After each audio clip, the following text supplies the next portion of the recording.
قرآن مجید علم اور حکمت کی روشنی میں سرچشمہ کا بیان کرتے ہیں۔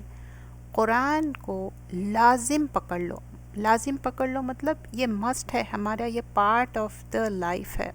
جیسا ہم کھانا کھا رہے ہیں، سو رہے ہیں، اٹھ رہے ہیں، تو اسی طرح لازم پکڑ لو۔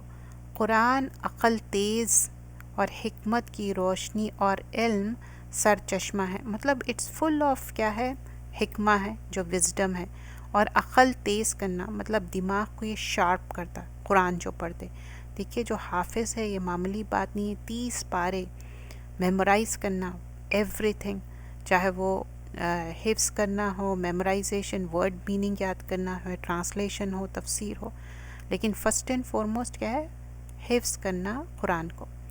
اس سے کیا ہوتا، آپ کا دماغ تیز ہوتا، اور رحمان کی طرف سے نازل ہونے والی کتابوں میں سے سب سے نئی کتاب ہے۔ اور کس کے بارے میں بات ہو رہی، قرآن مجید کے بارے میں۔ اور اللہ نے تورات میں یہ بات فرمائی ہے، محمد صلی اللہ علیہ وسلم میں تم پر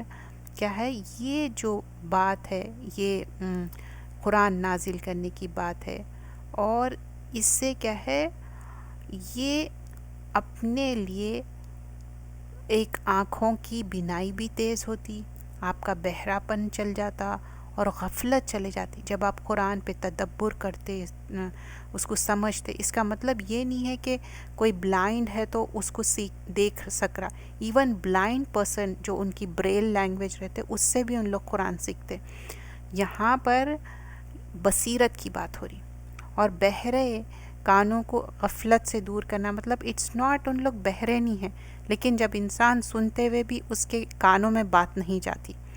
بات تو کانوں سے جاری لیکن کانوں سے ٹکرا رہی نہیں، تو مطلب یہ ہے کہ وہ ایکچولی غفلت کا پردہ ہٹ جاتا اور دلوں کو کھول دیا جاتا۔ دل میں کیا رہتی، غفلت رہتی، کانوں میں بھی غفلت رہتی، لیکن آنکھوں کی جو بصیرت ہے وہ بڑھ جاتی، آپ دور تک سمجھنا چاہتے، کیونکہ یہ آخرت کا معاملہ ہے، صرف یہ دنیا کی چیز نہیں ہے۔ اور غفلت ہٹ گئی، غفلت کا پردہ ہٹ گیا تو بہت کچھ سوچتے سمجھتے اور عمل کرتے۔ اور قرآن مجید سیکھنے کا اجر کیا ہے، نبی اکرم صلی اللہ علیہ وسلم نے فرمایا،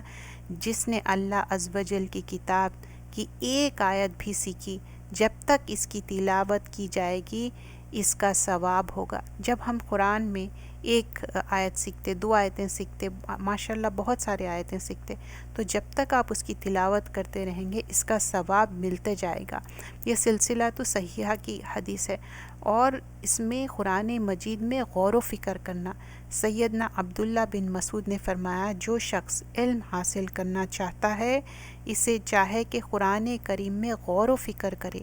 اس لیے کہ میں پہلے اور پچھلے تمام علوم موجود ہے۔ کیا مطلب ہے قرآن میں پہلے اور پچھلے؟ جو پریویس بکس ہے، پریویس نیشنز کے بارے میں جو ہے، تورات، انجیل، زبور، اس کے بارے میں مینشن کیا ہوا ہے، اور جو پریویس جتنے پروفٹس آئے ان کے بارے میں وحی کے ذریعے رسول اللہ صلی اللہ علیہ وسلم کو انفارم کیا گیا ہے، ساری چیزیں اس میں مینشن کیے گئے ہیں، کیونکہ قرآن مجید کیا ہے، بیماریوں کا علاج کا ذریعہ ہے۔ سیدنا عائشہ سے مروی ہے کہ رسول اللہ صلی اللہ علیہ وسلم ایک مرتبہ ان کے پاس تشریف لائے تو دیکھا کہ ایک عورت عائشہ کو دم کر رہی تھی، تو آپ صلی اللہ علیہ وسلم نے فرمایا، اللہ کی کتاب یعنی قرآن مجید کے ساتھ اس کا علاج کرو۔ تو قرآن مجید، ہول قرآن مجید کیا ہے، شفا ہے، اسپیشلی جو رقیہ شریعہ کرتے، جو آیتیں پڑھتے، جیسا کہ قل کے 3 سورے ہے، آیت الکرسی ہے، اور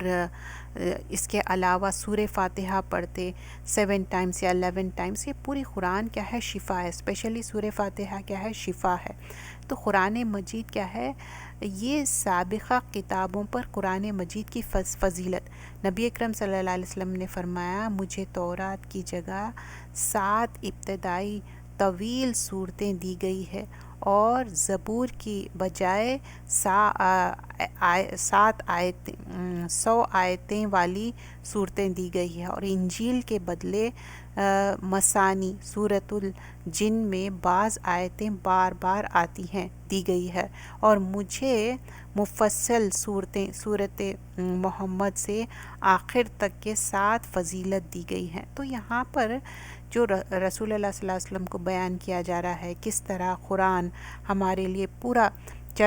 سر چشمہ کیا ہے، دس از بینیفیشل فار اس، حکمت والی ہے، دماغ تیز ہوتا، سب سے بڑی بات دلوں کے زنگ چلے جاتے۔ قرآن پڑھیے، سیکھیے، سمجھیے، اور سب سے بڑی چیز عمل کریے، اور آپ کا علم اتنا پکا ہے تو آگے پہنچائیے، کیونکہ یہ آرڈنری کتاب نہیں ہے، اس میں غلطی نہیں کر سکتے ہم۔ جزاک اللہ۔